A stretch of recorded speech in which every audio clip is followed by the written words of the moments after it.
इस जीवन काल में न जाने किसके किसके हाथों लुट रहे हो और भूल ही गए हो कि असली बाप कौन है। यहाँ किसी के हाथों लुटने की, यहाँ किसी से दबने की जरूरत है क्या, बताओ? और उसने पूरी व्यवस्था बना रखी है कि अगर तुम न पसंद करो लुटना तो बस बता देना, तुम्हें लुटने की कोई जरूरत नहीं है। एंटी रैगिंग स्क्वाड होते हैं, तुम्हें बस जाके एक बार बताना है कि यहाँ पे हमारे साथ दुर्व्यवहार हो रहा है। लेकिन तुम स्वेच्छा से चुनाव करते हो कि हमें तो बेइज्जत होके ही जीना है। क्यों? क्योंकि तुम अपने असली बाप को भूल गए, असली मालिक को भूल गए। तो असली मालिक ने सहायता के लिए जो हाथ बढ़ा भी रखा है, तुम्हें वो दिखाई नहीं देता, तुम उसे स्वीकार नहीं करते।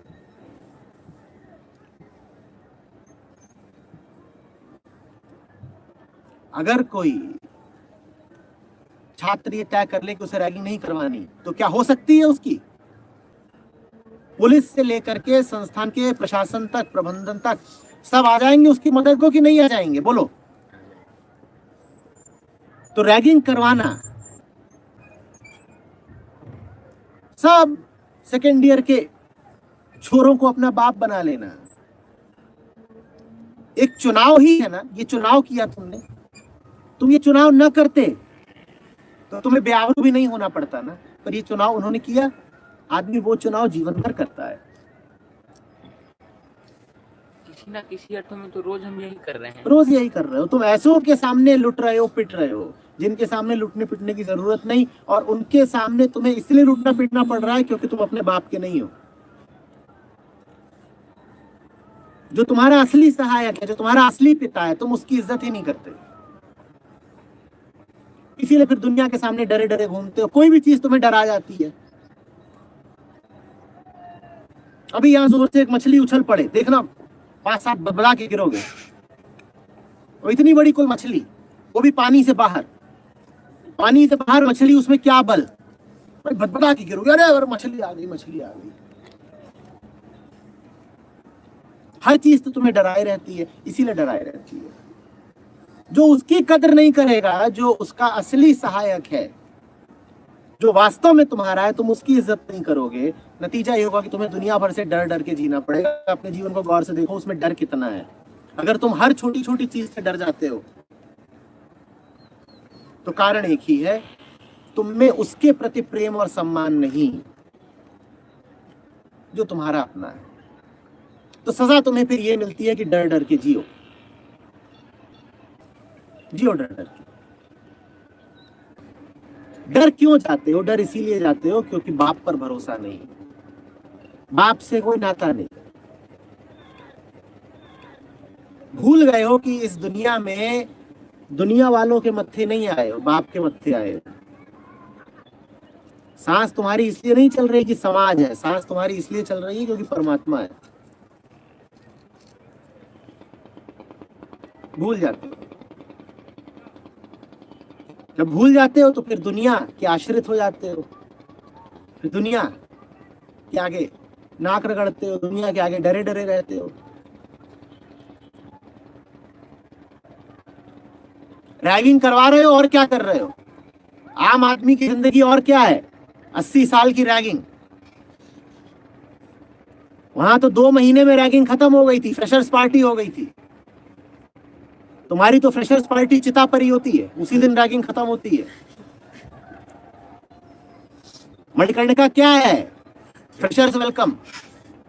अब फ्रेशर्स पार्टी हुई है, अब रैगिंग खत्म होगी, नहीं तो जीवन भर रैगिंग ही तो हुई है। यहां तो तुम्हें सबने ही सताया है।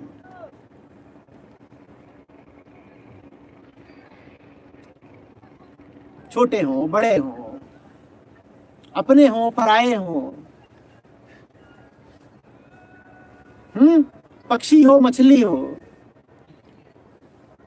गाय, कुत्ता, कुछ भी, घर का हो, पड़ोस का हो, सबने सताया है। रैगिंग ही तो चल रही है, और क्या चल रहा है? और ये रैगिंग वाले काम नहीं आएंगे ना। कबीर साहब इतना समझा गए कि जब जरूरत पड़ेगी तो ये काम नहीं आएंगे, और होता भी वही था, अभी बताया तो। रैगिंग खत्म हुई उसके बाद जिन जिन के आगे तुम्हारे कपड़े उतरे थे वो के नजर नहीं आते थे फिर, क्या नजर आते भी थे तो आंख चुरा के निकल जाते थे, उन्होंने तो मजे ले लिए। कुछ बिगड़ जाता उस बच्चे का अगर वो अपनी रैगिंग न करवाता? जल्दी बताओ, कुछ नहीं बिगड़ता ना। वैसे ही तुम्हारा भी कुछ नहीं बिगड़ेगा अगर तुम इस दुनिया के सामने अपनी रैगिंग ना करवाओ, कुछ नहीं बिगड़ेगा। पर तुम डरे हुए हो इसीलिए अपनी रैगिंग करवाए जाते हो, रोज करवाते हो। और डरे इसलिए हो, चौथी पांचवी आठवीं बार बोल रहा हूं, क्योंकि बेवफाई बहुत है तुम में और बदतमीजी बहुत है।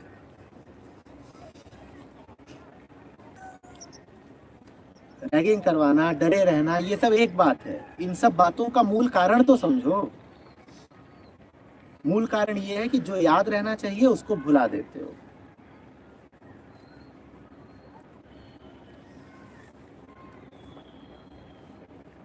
उसको भुला देते हो और ये रट लेते हो, बिल्कुल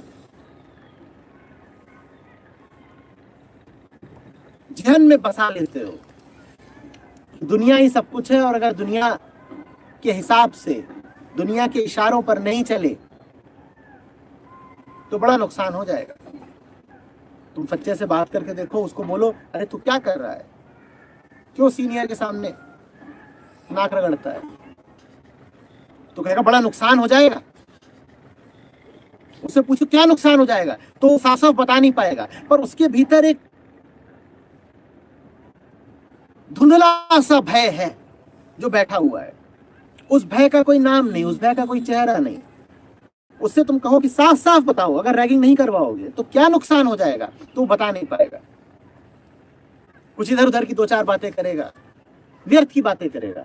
उसे नहीं साफ पता है कि रैगिंग क्यों नहीं करवानी, पर वो करवाए जा रहा है। अकारण करवा रहा है, भय की यही बात।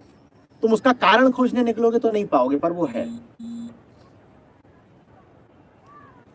वृत्ति है ना वो, वृत्ति का कोई कारण तो होता नहीं, वो तो बस होती तुम हो इसलिए वृत्ति है।